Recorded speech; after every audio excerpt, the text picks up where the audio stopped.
Pontiac right there. I'm sure it was donated.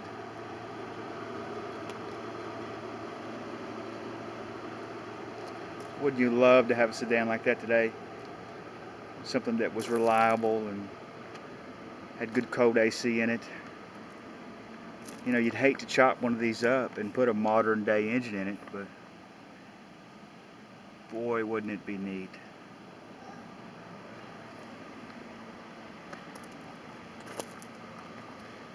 And this one looks very original.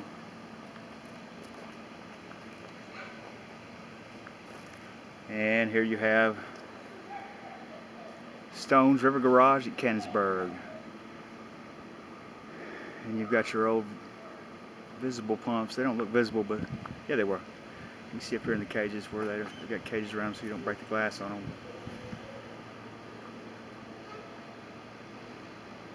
And instead of underground fuel tanks, this is what you probably would have had.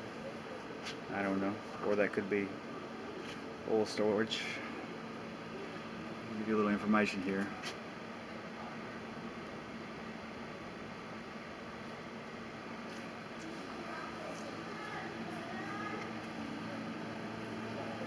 They've got this open today. The Pontiac in the past usually sits in here. There's an old register. I remember when they still used those in certain places.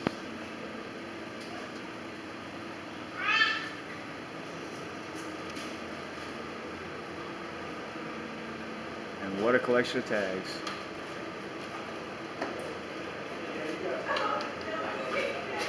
Nice restored visible pump. Oh, it's so hot.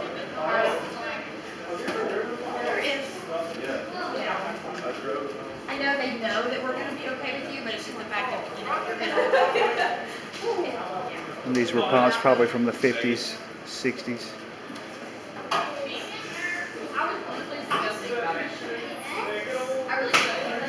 And an old Model T.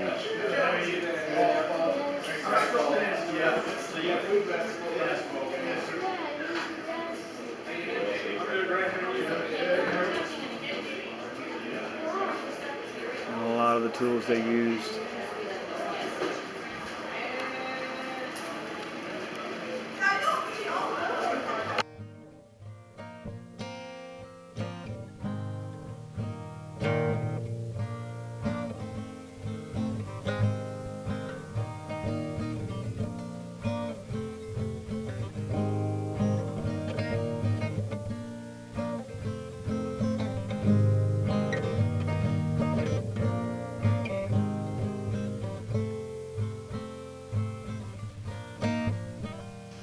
And again, a lot of this stuff I can't tell you what it was.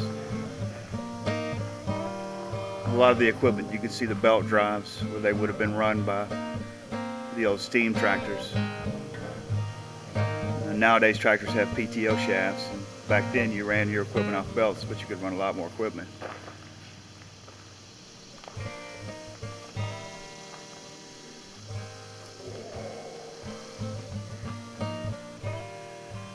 That's a neat old buggy chassis.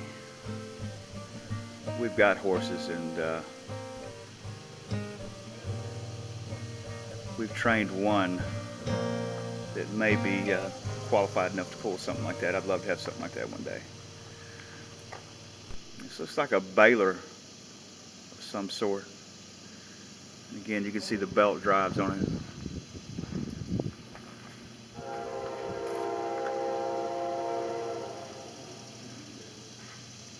And the old steel wheels.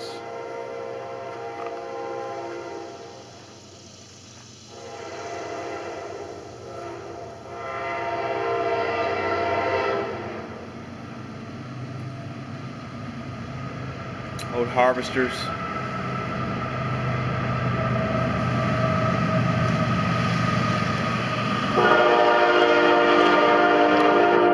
There's your CSX train running through over there.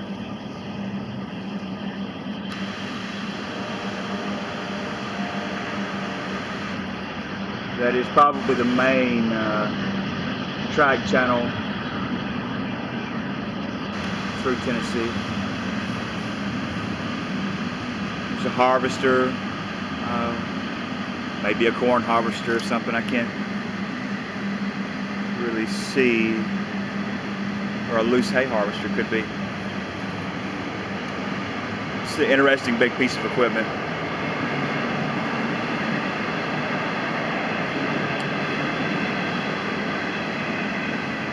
Train is killing my communication.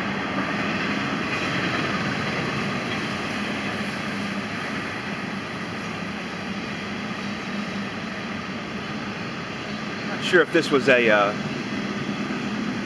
maybe a cotton harvester of some sort. You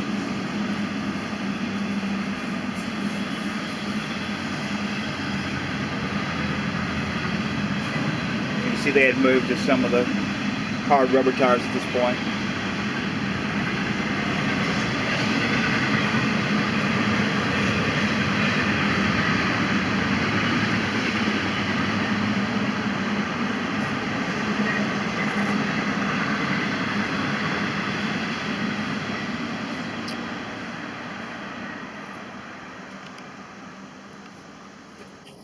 And your old exposed differentials and things in the day. And gearing technology was coming along, and technology was booming. It's amazing how quickly we've moved within 100 years just in technology. Well, this is a unique harvester. It's made mainly out of wood.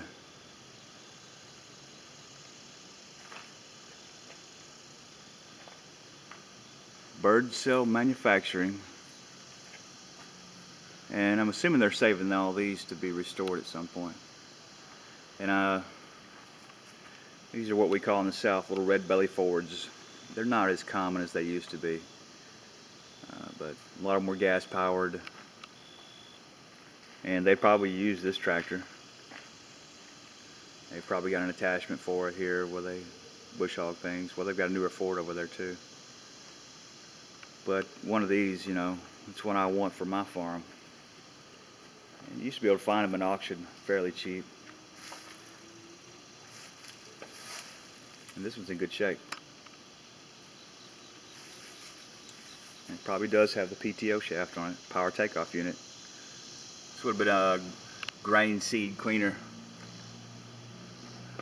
So it would have been a processing machine. You can see it would sift down thicker to thinner until you got all your husks off. And again, you can come to the side here. Well, that's all one machine. You've got your belt drive there. You know, that could have been powered from a water wheel or even a steam tractor with a belt off of the tractor itself. You know what I find it interesting.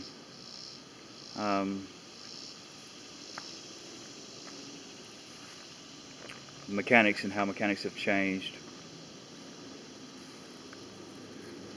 This is a hand crank corn sheller. 2 years at once. Boy, we've come a long way from that.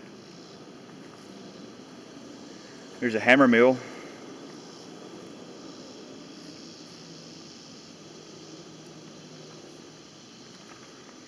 You've got your hopper. This is where you probably would have loaded it. Not quite sure how all this works, but cotton seed cleaner.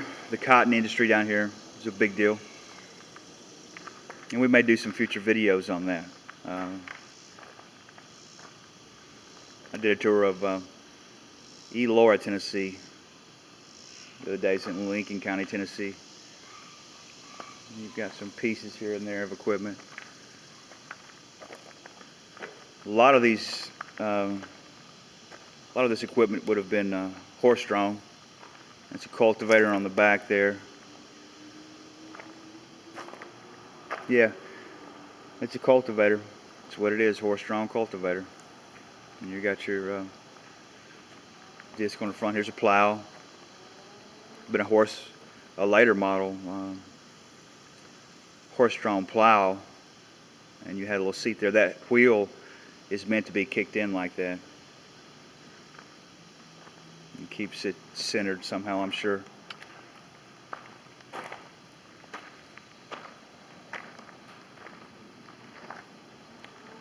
And here you've got a more modern horse-drawn cultivator. Put the sun to my back. It may help you some. This looks like a planter, horse-drawn planter. Same thing here. And these are similar to the planters they have now with the same type of disc wheels and stuff. You could have planted corn, beans, probably whatever with that. This was horse-drawn, and it looks like you had a brake assembly back here. And this was probably a setter, like a 2-row setter. It looks like you put your seeds or corn, and then 2 rows at a time. Another nice big piece of equipment here. It's got this chute that probably would have pulled a wagon behind it and dropped your conveyor system there. And this looks like it was meant to be pulled with a tractor, but you've got your big wheel here again, and that would have been your power takeoff of the day. And you can't really see past the sun, but you see up front there a heavy piece of machinery, so it would have been towed with a steam-powered tractor. And then the mechanisms would have been powered by that steam-powered tractor as well. There's another little planter. Oh, this is a nice old 2-row planter. You've got each seat box on each side. A high seat in your brake. Probably braked mostly on commanding your horses, and then you could lock out the back wheels probably. This is a setter here. Now, as a younger person, I have ridden very similar things to this that were still in use in the early 80s. I grew up on a farm. We raised tobacco, and this is very similar to a tobacco setter. I'm not sure if all the parts are there, but let's see if they have one of those. And this is stalk cutter. Probably harvested corn mostly by hand, but you could use this to cut the corn down with. It's a hay mower, yeah, and we used these too. They were powered from a tractor. A lot of times we'd use one of those instead of a bush hog to haul hay. This one's kind of unique. Year-wise, I don't know. But you've got your enclosed gear systems. You would have ridden back here probably with an actuator, and then maybe a handbrake.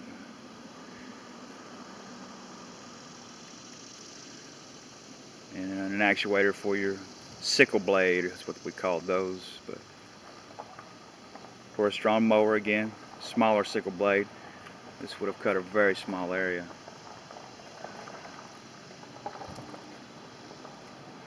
Alright, this would have been a hay rake probably, in order to fluff whatever straw or hay that you had on the ground so it dries better, and then you probably picked it up by hand.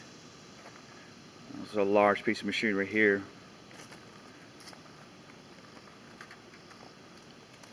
And I'm not sure what that was. We got a tag on it, we can see. It's a bull rake. So again, it's kind of the same as the other, but an older version. Rake your hay with. These, I know what these are. Which, these were advanced for their day and time. These are hay balers. Horse-drawn hay balers. Not sure exactly how that worked, but look how long this thing is.